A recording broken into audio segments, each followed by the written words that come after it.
За сайн байцгаана эрх мэдэгчтэй. Геополитика Монгол суугийн ээлж нэвтрүүлэг эхлэхэд бэлэн боллоо.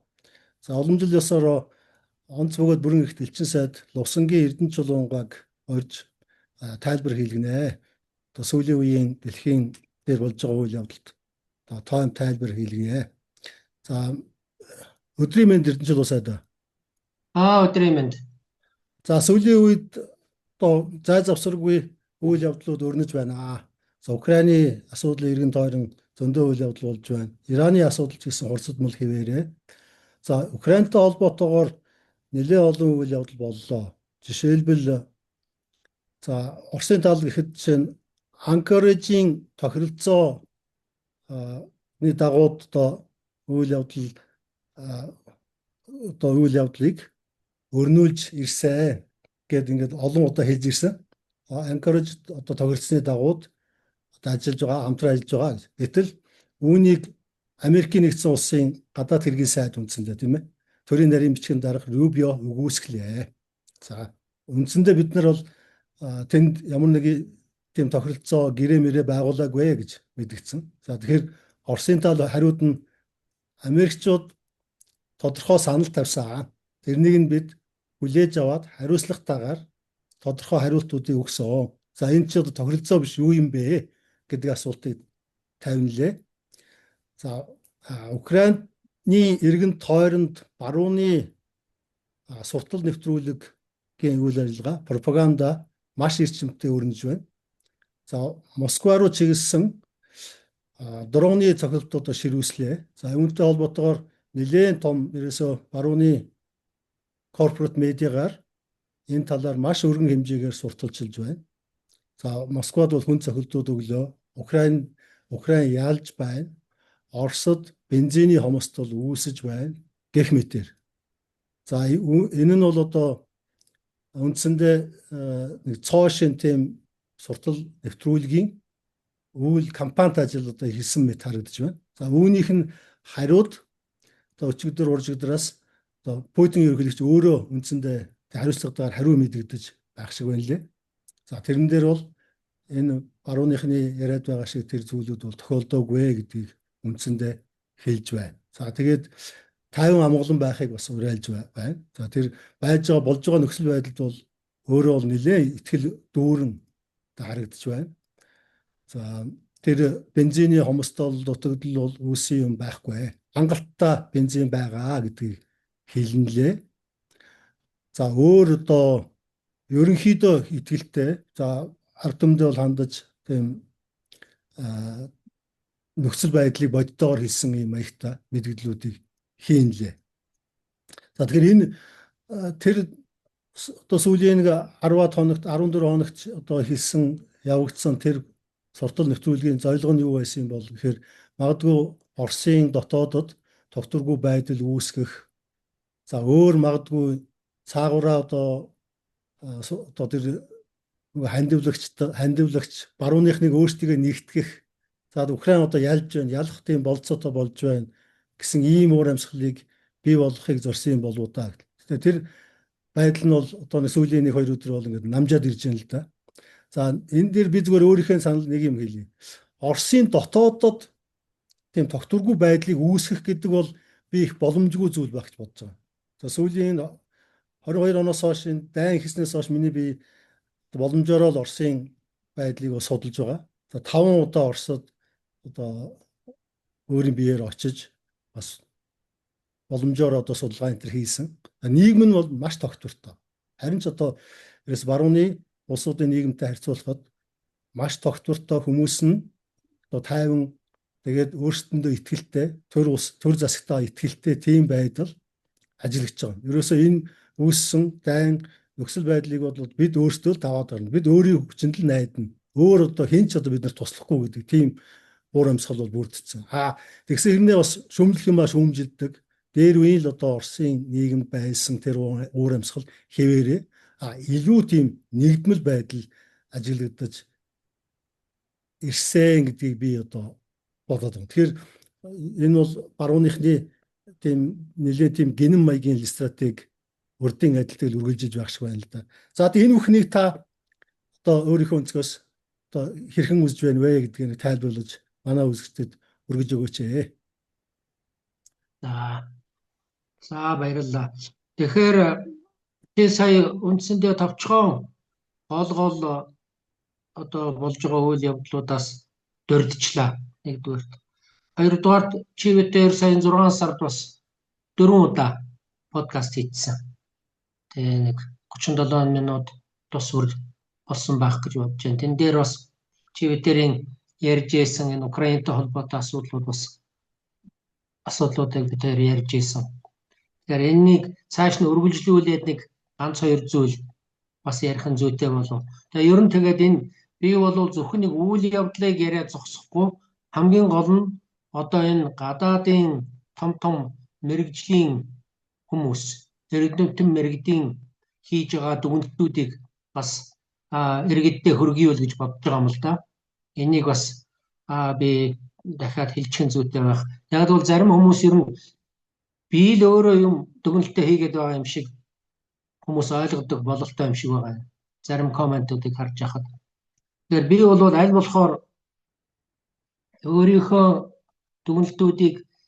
дүгнэлтүүд гаргахаасаа илүүтэй ер нь барууны ялангуяа энэ өрөндийн орнуудын энэ Европ, Америк, за тэгээд бас өөр орны мэрэгжлийн одоо хүмүүсийн дүгнэлтүүдийг бас хүргэе гэж бодож байгаа юм л да. Тэр их чухал. Тэгэхээр эн чинь хамгийн гол нь нийт уур амьсгалыг бас илүү тодорхой зөв харуулах болов гэж би бодож тэгж л ярьж байгаа юм л да. Тэгэхээр одоо тийм учраас өнөөдрийнхээ бас юунд подкастад бас би гадаадын одоо хятадын энэтхэгийн бас мэрэгжлийн улсуудын ярьж байгаа зүйлээс би нэмж ярина гэж бодож байгаа. Америкийн мэрэгжлүүдийг бас энд би тэдний ярьж байгаа зүйлүүдийг бас би энд иргэддээ хүргэх зорилготойгоор би ярих гэж бодож байна. Тэгэхээр одоо сая нэг сонин зүйл би боллоо л доо. Тэрний юу гэхээр нэг сая 6 сарын 19-нд Зеленский Лукашенкод Белорусын ерөнхийлөгч Лукашенкод хандаж Оросын пуужин дроныг чиглүүлдэг реле станцуудыг 7 хоногийн дотор хаахыг шаардсан. Энэ бол хүмүүсийн их анхаарал татсан. Дээр нь энэ тухай нэгэн бас худал мэдээлэл хажуугаар нь явсан л да. Одоо Белорусын ерөнхийлөгч баг хүлээгээд авчихсан. Одоо тэр үйл ажиллагаа нь баг зогсчихсан шахуу юм ярьж байна л дээ. Тэгэхээр би энд яг одоо бусад одоо энэ өрөндийн орнуудын том мэрэгжлийн улсуудын ярьж байгаа зүйлийг бас би энд хэлчихье гэж бодсон л доо. Одоо жишээл Америкийн одоо Харвардад одоо өмнө нь профессороор ажиллаж байсан одоо бодвол тэтгэврт гарсан байгаа бах. Доктор Бровкин гэж хүн байна. Би ерөөс урд өмнө доктор Бровкины ярьж ийсэн. Энэ хүн чинь баг өдөр болгон мэдээлэл гаргаж байгаа. Энэ хүний тэгээд ярьж байсан зүйлүүдээс би одоо бас хамгийн сүүлд ярьсан зүйлээс нь би бас ихлээд ярьчих гэж бодож байна. Тэгэхээр мань хүн юу гэж яах вэ гэхээр энэ Украин, Оросын мөргөлдөөний энэ эргэн тойронд энэ үүссэн геополитикийн одоо тэр хурцадмал байдал мөн мэдээллийн дайны талаар ялангуяа энэ ерөнхийлөгч Зеленскийн Белорусын эсрэг гаргасан энэ сүрдүүлгүүдэд ихээхэн гаднаадынхан бол анхаарлаа хандуулан дүн шинжилгээ хийж ярьж байна л да. Тэгэхээр Бровкин энийг их тодорхой бас ярьж байна. Тэгэхээр юу ярьж гэнэ үү гэхээр ерөөсөө энэ Зеленский Белоруст одоо тэр Оросын пуужинг чиглүүлэхэд ашигладаг релений станцуудыг 1-7 хоногийн дотор хаахгүй бол би өөрөө Зеленский тэгж байгаа. Би өөрөө устгах шүү гэж сүрдүүлсэн байна. За тэгэхээр энийг бол доктор Бровкин юу гэж ярьж байна вэ гэхээр энэ сүрдүүлэг бол хуурамч сүрдүүлгээ. Энэ Белорусын эсрэг хийх аливаа одоо Украины халдлага нь эцсийн эцэст бол стратегийн томоохон алдаа болно гэж өөрөө хэлж байна. Учир нь энэ нь эцсийн эцэст Орос Украины хамтарсан цэргийн хариу арга хэмжээ авахд тэдний хүргэнэ гэж анхааруулж байна.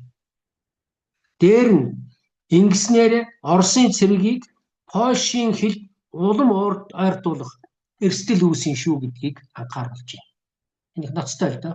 Польш өнөөдөр Оросд ямар хөө байдлаар хандж байгаа хамгийн их сөрөг, эсрэг, негатив хандлагатай улс чинь Европ дотроо Польш байгаа шүү дээ.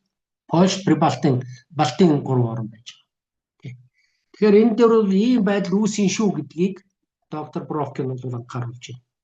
За энэ дээр хэрэг дээр манайд тэгж яана л да, энэ бол мэдээллийн дай явж байна гэж. Энэ сүрдүүлгүүд нь эцсийн эцэст бол НАТОгийн дээд хэмжээний уулзалтад зориулсан суртал ухуулгын өргөн хүрээний нэг хэсэг гэж үзэж байна тэр хүн. За тэгээд энэ өрнөдийн холбоотнуудын дэмжлэгийг авахын тулд одоо бодит байдлыг өөртөө ашигтайгаар харуулах гэж одоо оролдож байна гэж ярьж байна л да. Тэгэхээр одоо бид нар мэдж байгаа шүү дээ. Одоо энэ 7 сарын 7-нд Туркид НАТОгийн дээд хэмжээний уулзалт болно. Энд зориулж хийж байгаа алхмууд шүү гэдгийг энд доктор Бровкин анхааруулж хэлж байна. За энэ Украин Оросын стратегийн чухал одоо байгууламжуудыг энэ Украин энэ Оросын стратегийн чухал байгууламжуудыг амжилттай устгаж байна гэдгийг доктор Бровкин юу гэж яана вэ гэхээр энэ бол эргэлзээтэй яриа шүү. Энэ бол үнэнд нийцэхгүй гэж ярьж байна. Тэгээ манай жишээ нь Воронеж хотын үйлдвэрт хийсэн халдлагыг жишээ болгон дурдж байна л да. Тэгээ манай хүн юу гэж ярьж байна вэ гэхээр одоо барууныхны энд Storm Shadow гэж пуужингууд байна шүү дээ. Том одоо пуужингууд алсын тусгалтай пуужингууд. Энэ пуужингуудын маш их пуужингууд бол маш их өндөр өртөгтэй. Тэгээ учруулсан хохиролтой нь харьцуулах юм бол бүр үнэлж баршгүй бага. Тэгэхээр ийм одоо пуужинг, тэр үнэтэй пуужинг ийм байдлаар одоо ашиглаж байгаа нь бол барууных нь л ашиггүй гэдгийг мань хэлж байна л да. Тийм учраас бол энэ үйлдвэр одоо Оросын үйлдвэрлэлийн тэр чадвартай харьцуулахад бол маш их үрдүн багтай энэ цохилтууд бол үрдүн багтай болж байна шүү гэдгийг өөрөө мань шүүмжилж ярьж байна лээ. Тэгээд энэ Оросын өөрсдийнх нь одоо энэ агаарын довтлогоо мөн Донбасс дэх цэргийн ажиллагаа нь бол улам эрчимжиж байна. Ирэх намар эсвэл өвөл гэхэд Украин цэргийн ажиллагааг үргэлжлүүлэхэд улам хүндрэлтэй тулгарна. Бараг зогсож магадгүй шүү. Бууж өгч магадгүй шүү гэсэн шинжтэй юм хэлж байна л да. За тэгээд бас нэг юм анхааруулж хэлж байна. Орос, Беларусь хоёр бол үндсэндээ нэгдсэн төрд улс шүү гэж. Тэгээ энэ цэргийн эвсэл байгуулсан хоёр улс. Тэгээ ийм эсрэг довтлогоо Беларусын эсрэг довтлогоо хийх юм бол Орос улсыг ерөөсөө автоматар цэргийн арга хэмжээ авахд хүргэх магадлалтай шүү гэж анхааруулж байна. За тэгээд Беларусь бол үнэхээр их стратегийн байршилтай л да.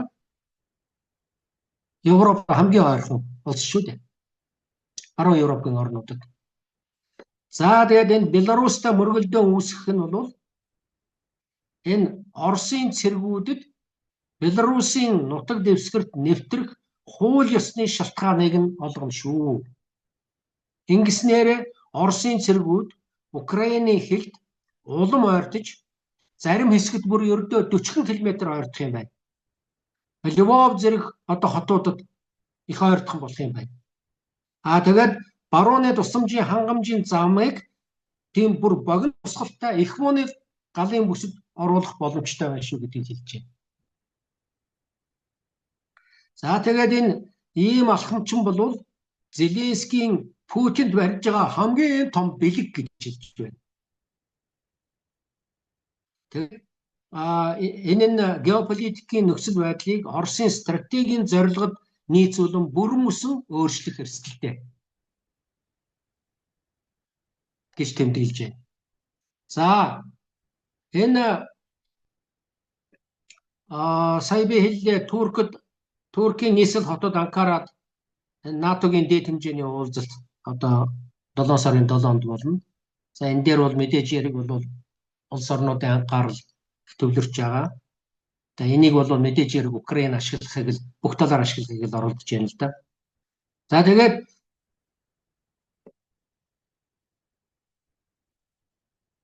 тийм ч учраас Бровкин хэлж байна л да.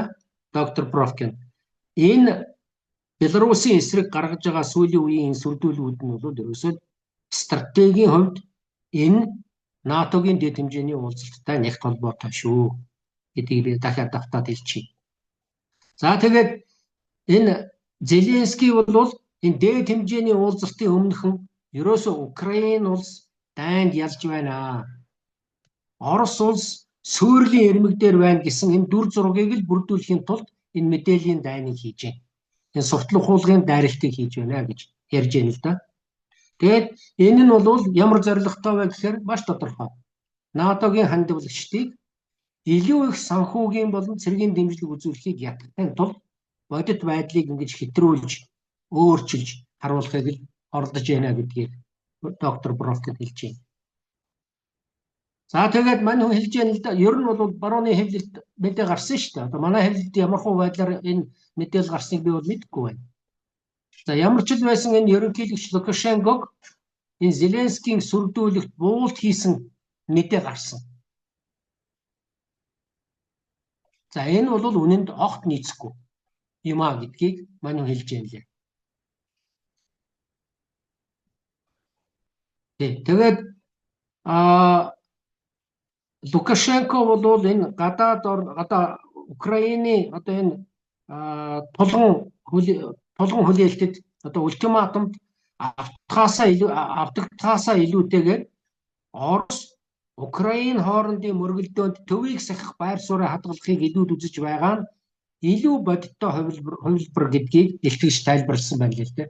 Тэгэхээр үнэхээр Лукашенко бол аль болохоор төвийг сахил гэсэн бодолтой байж байна л да. Тэгэхээр энэ үйл ажиллагаа, энэ сүрдүүлэг нь бол хэрэг дээрээ Украины эсрэг өөрийнх нь эсрэг чиглэсэн үйл ажиллагаа болж байна шүү гэдгийг л анхааруулж байна л да.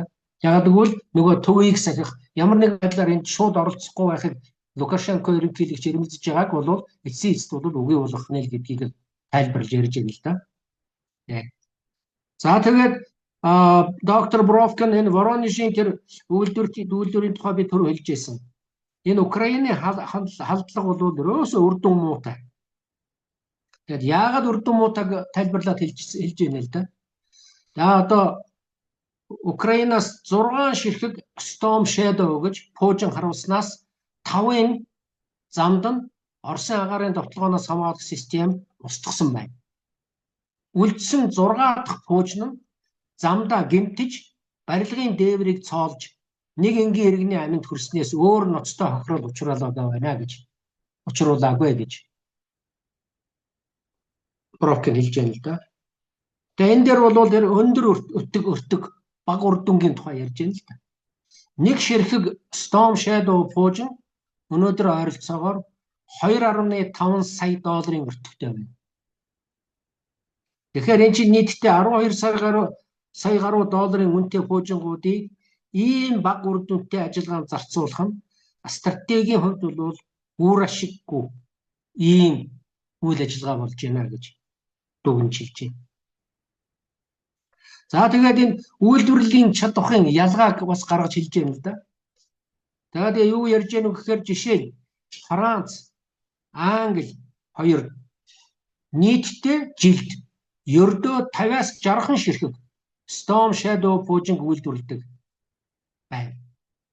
Гэтэл Орос улс сард 60 орчим калибр болон Искандер пуужинг үйлдвэрлэдэг байна. Ингээд ялгааг нь аваад үзэлтэй ямар хөө байдалтай байна. Нэг нь жилд 50-60-ыг одоо жишээлбэл Франц, Англи хоёр Америк нэгдсэн улс зөвхөн Оросын холбооны улс бол жишээлбэл сарда 60-ыг хийж үйлдвэрлэж байна шүү дээ. Тэр их том ялгаа гарч ирж байна. За тийм учраас ерөөсөө ийм байдалтайгаар энэ Оросын энэ их хэмжээний үйлдвэрлэлтэд өрсөлдөх барууныхан өрсөлдөх ямар ч боломжгүй гэдгийг тэрээр дүгнэж хэлж байна. За тэгээд энэ дайны төлөв байдлын талаарх одоо янз бүрийн таамаглалууд гарч байна л да. Ялангуяа одоо Орос улс сүрхтөгч юм. Эсвэл одоо түрүүн би одоо ярьж байсан Украины тактикийн амжилтууд мөргөлдөөнийг одоо эцэслэх болно гэсэн ийм одоо бодол маш эргэлзээтэй шүү. Энийг бол тал талаас нь бодож ээж энэ тухай энэ иймэрхүү яриаг бол хүлээж авах хэрэгтэй шүү гэдгийг мань харуулж хэлж байна л да. Энэ бол ерөөсөө ингэж үлгэр шиг юм ярьж яадаг нэг эсвэл одоо чинь хүсэл мөрөөдөл шиг юм ярьж байгаа нь бол үнэхээр одоо бодит байдал бол нийцэхгүй юм а гэж хэлж байна. За тэгээд энэ бас янз бүрийн шинжээчдийн бас таамаглал гарч ирж байгаа. За одоо энэ оны эхээр гэхэд л одоо Путин энэ эрх мэдлээ алднаа гэж одоо тийм таамагуд гарч ирсэн. За энэ таамагуд бол одоо энэ таамаг гаргаж байгаа хүмүүсийн яриа хөөрөө бол үндсэндээ бол бүтлэг бүтсэн шүү дээ. Энэ бол бодит байдалд ерөөсөө нийцэхгүй, бодит байдалтай нийцэхгүй. Энэ бол биелэгдэхгүй ийм зүйл юм а гэдгийг хэлж байна. Сая чийч өөрөө сая тодорхой хэллээ. Путины өнөөдрийн нэр хүнд бол маш их өндөр байна. Тэгээд ард иргэд нь бол ерөөсөө нэгдсэн юм. Гэхдээ энд бас нюанс байгаа хэлэх хэрэгтэй. Путиныг бол одоо Оросын ард иргэд дээр нь одоо Батламалах яам генералууд нь бол ерөөсөө шийдвэртэй арга хэмжээ авах шаардлагатай байна гэдгийг ихээхэн сануулж Путин ерөнхийлөгчд бол нэлээд тийм дарамт шахалт үзүүлж байгаа гэсэн мэдээлэл бол энийг гарч байгаа. Тэгэхээр энийг бол анхаарах хэрэгтэй. Тэгэхдээ энэ дээр юу ярьж байгаа вэ гэхээр ерөөсөө Путин чинь аль болохоор энэ асуудлыг хохирол багтай дайныг бол түргэн шиг хэлцээний журмаар шийдчихье гэсэн. Өөрөөр хэлбэл улам одоо дайныг цааш нь дайнжруулахгүй байх гэсэн ийм л бодлого баримталж байгаа гэдгийг бол дахин хэлэхгүй бол болохгүй юм л. Энэгээр бодох юм бол зарим улсууд барууныхан тэгж бодож байгаа. Энэ Путин Оросын холбооноос суларчсан учраас эдгээр одоо яах вэ гэсэн байдалтай. Энэ тухай би бас одоо тодорхой ярина гэж бодож байгаа. Тэгэхээр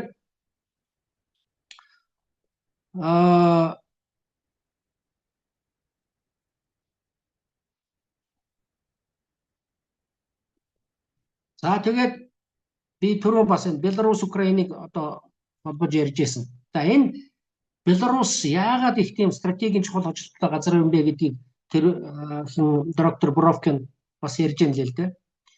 Энэ бол ерөөсөө ямар нэгэн мөргөлдөөн үүсэх юм бол энэ чинь цэргийн эвслийн гэрээнийхээ дагуу Беларусь руу хууль ёсны дагуу цэргээ оруулах боломжтой болно гэж би түрүү хэлсэн. За Беларусын нутаг дэвсгэр Украины хэлтэй залгаа. Зарим хэсэг нь бүр Польшийн хэлээр ердөө 40 км-ийн зайд оршдог юм байна.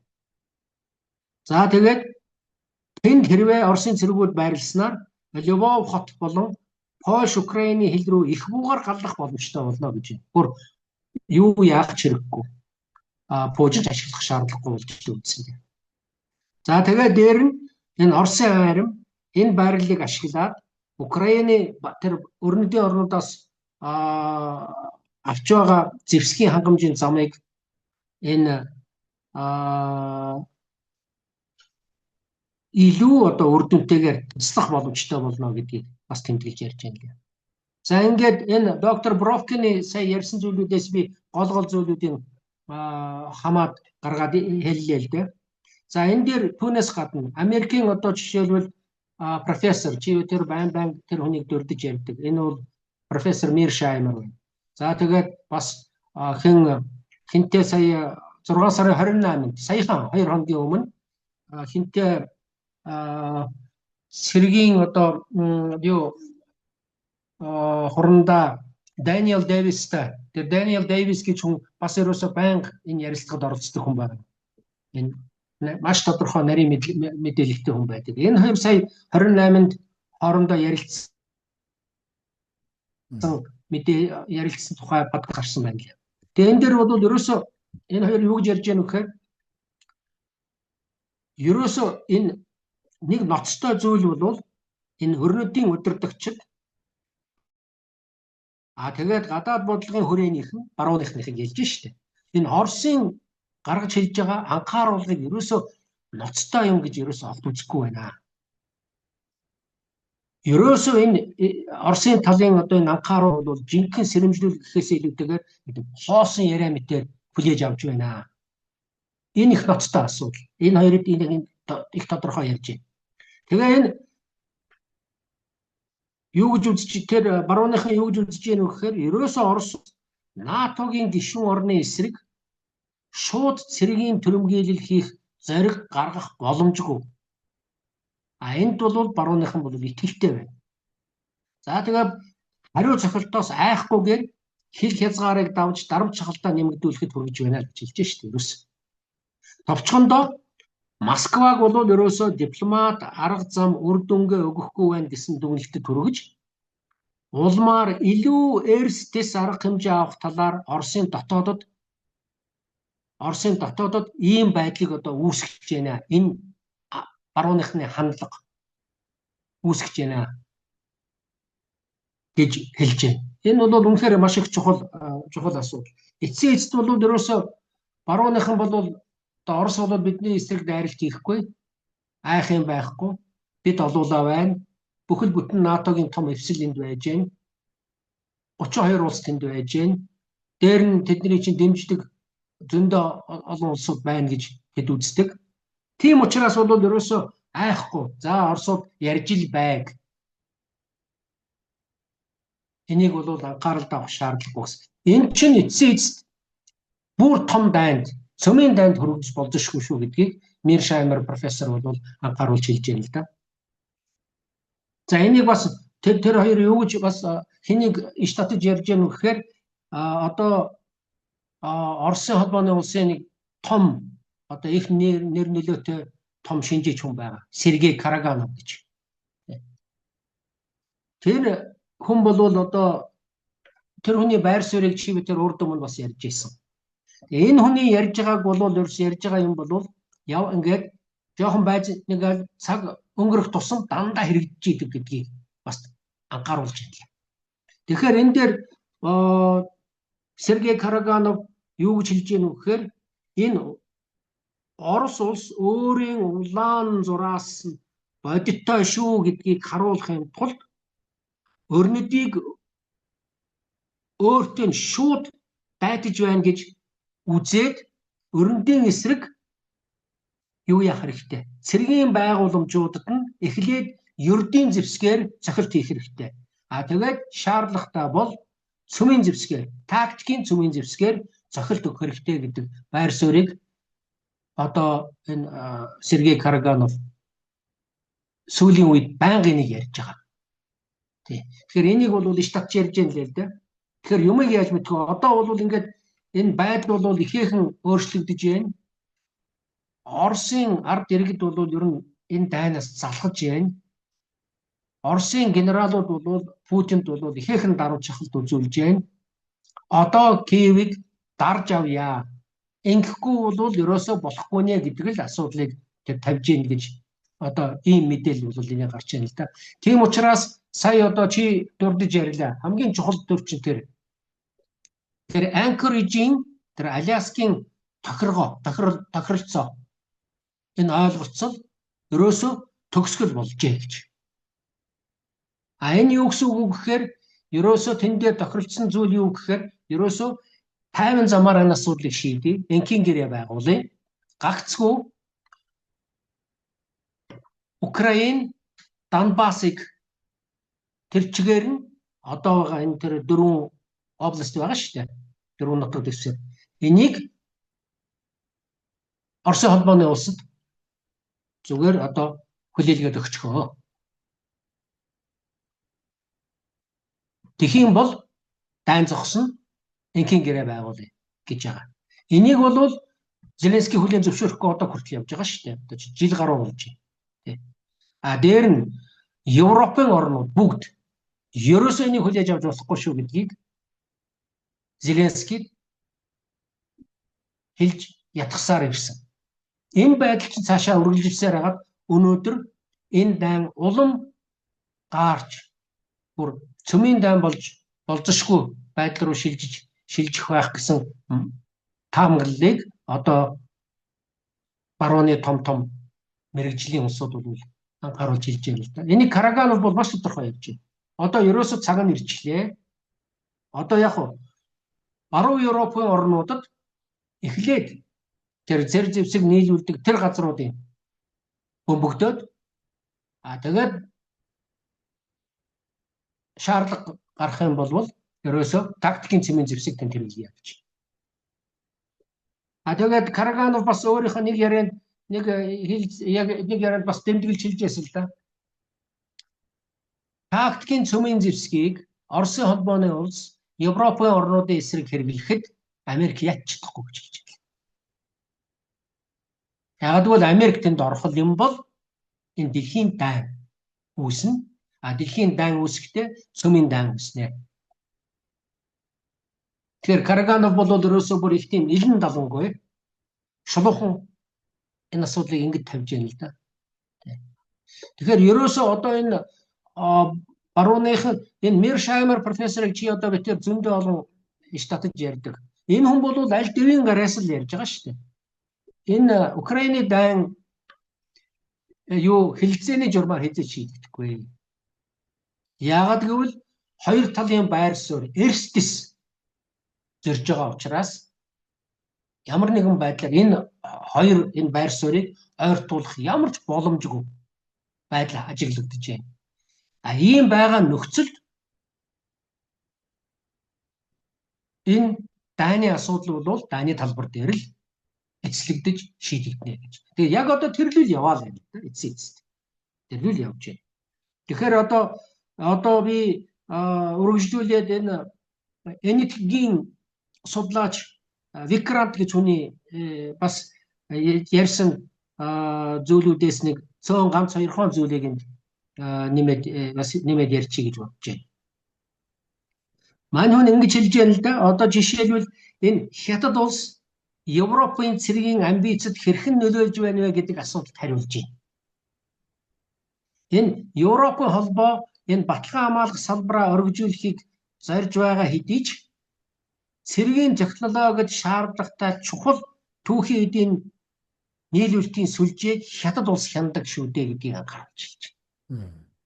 Өөрөөр хэлбэл одоо тэр нөгөө ховор металлууд тийм ээ газрын ховор элементүүд газрын ховор элементгүйгээр өнөөдөр буужинг ажилуулах ямар ч боломж байна. Тэгэхээр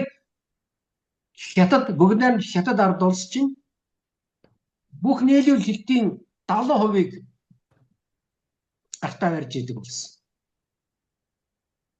Дээр нь юу вэ энэ чинь экспортын 90% гэсэн баг. 90 гаруй хувь.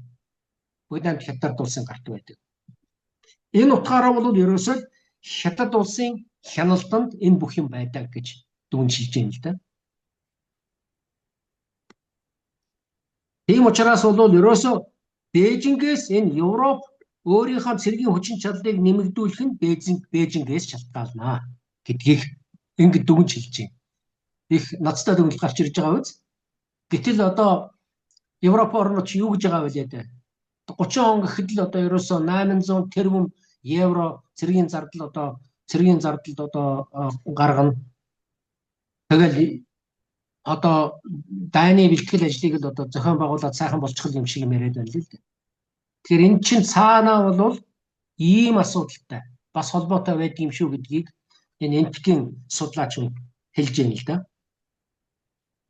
За тэгээд дээр нь одоо энэ сая Путин ерөнхийлөгч ярилцлага өгтөө саяхан ерөөсөө 1-2 хоногийн өмнө ярилцлага өгтөө хэлж байна л дээ.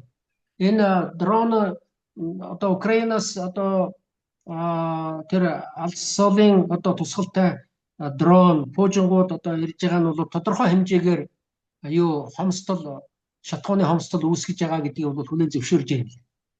Тэгвэл бол одоо тийм аюултай байдалд бол одоо хүргээгүй. Тэгвэл мэдээж хэрэг энэ бол тодорхой хэмжээгээр хомсдол үүсгэлгүй яах вэ гэж хэлж байна лээ. Тэгээд энтэй холбогдуулаад энэ энтхийн судлаач хүн хэлж байна лээ дээ.